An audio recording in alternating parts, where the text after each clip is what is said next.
parang diretso na siya. Oo, dikit na natin. Oo. Iyan. Oh. Jingjing, handa na ba kayo? Baka dumating na Kuya Terence nyo. Ready na po. Good! Sige, sigurado ako magugustuhan ni Kuya Terence yan. Galingan nyo ha. Ngiti, energy ha. Tawagin mo na kasi. Tama ka eh. Mukhang inip na nga si Ana kay Terence. Handa na po ba lahat?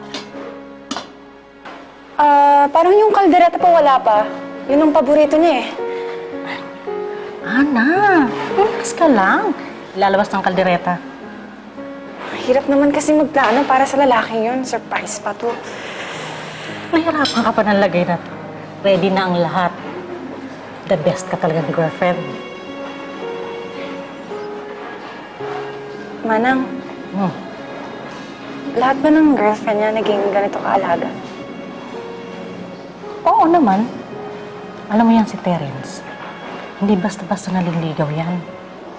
Pag may nagustuhan niyang babae, siguradong seryoso siya. Kaya, nagsisigurado yan bago kumumit sa isang relasyon. Kaya nga nung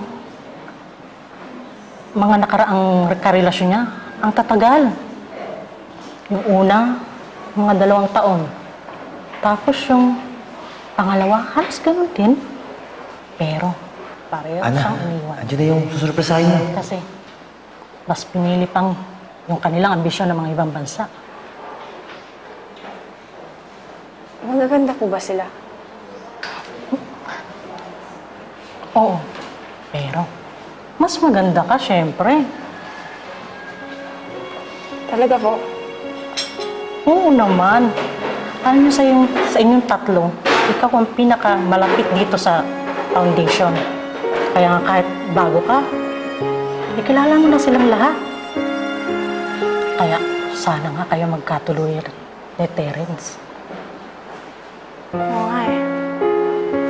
Sana maging kami na talaga.